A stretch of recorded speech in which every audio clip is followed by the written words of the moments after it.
Welcome back to the Hand to Shoulder Solution, giving pain the middle finger. I'm your host, Carl Petito.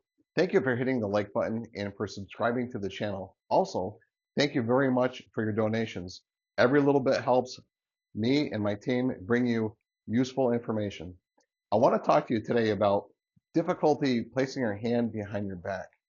When shoulder stiffness sets in, it can also become very painful in the front of your shoulder when you try to put your hand behind your back.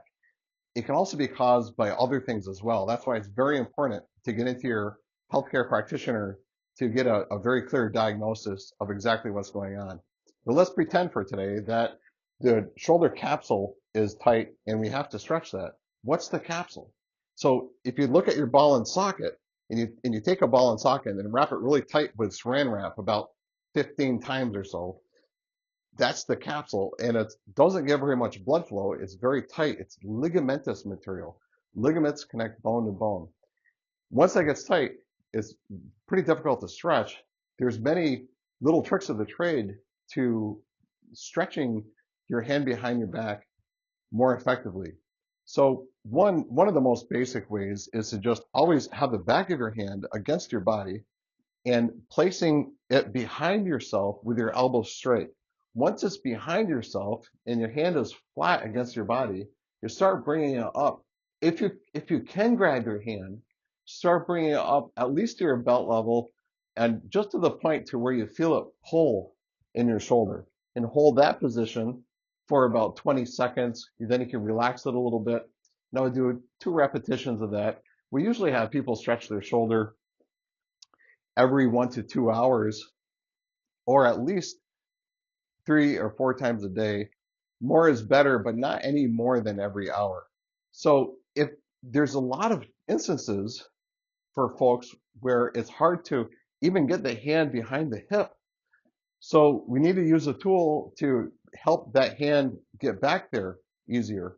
And one tool is to use a golf club, a dowel rod, anything, so that it can be pressed against a wall or a door, and then you can, with your elbow straight, you can step in front of your hand, and that will help get your hand behind your back easier.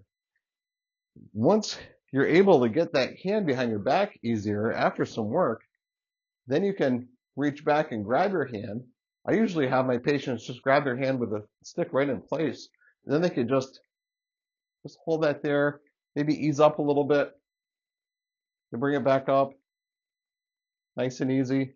But using a wall to hold the end of the stick or the golf club, whatever you're using, and stepping in front of your hand, that is a really nice handy technique. So let's look at that from a different angle. So my elbow's straight, the stick is going to go against the wall or any surface. Then you're going to step in front of your hand. Then you can get a hold of your hand. Another technique is to hold the edge of a door frame, or in this case, a shelf, and you can hold the edge like this, step out in front of your hand, and then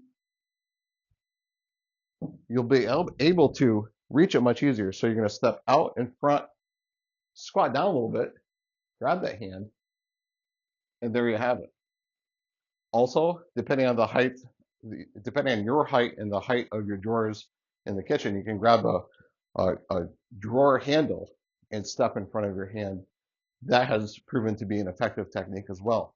Once you're able to more effectively get that hand behind your back, another nice tool is a smooth belt. This is a nylon belt that I had a shoulder injury. I had to stretch my shoulder quite a bit. I just left this in the shower, and I was standing there in the shower with the warm water running on my shoulder, and I would stretch my shoulder up like this, and then I would hold on with my hand and just let my shoulder relax. And then once the stretching sensation would reduce a little bit, I would just simply go a little bit higher, which was probably another 1/4 of an inch, not very much. And then once that would relax a little bit, I would go just a hair more. In another angle, we can put that right over and you're going to pull it right up your back. Very slowly, incrementally, not forceful. You should just have a firm stretch. If you have a slight discomfort, no matter what you do, that's acceptable. So typically 1 to 2 out of 10, 3 out of 10. If you start getting 4 out of 10 pain, 5 out of 10 pain, it's just way too aggressive. If you get too aggressive, it'll cause a stretch reflex and the tissues will contract, try to protect themselves. They'll react in the wrong direction and they'll actually tighten up more. So stretching should be low and easy, not aggressive. What's handy on dry clothing is to have a smooth leather belt that will slide easily on your clothing, so you can get that up there better. Anything to make it glide easier. But again, just you're holding on with your hand and being very conscious of allowing your shoulder to totally, completely relax and bringing that up your back. Every stretch should be 20 seconds, a couple of repetitions, not painful. Thank you very much for watching. I hope this was useful, and thank you again for liking and subscribing to the channel.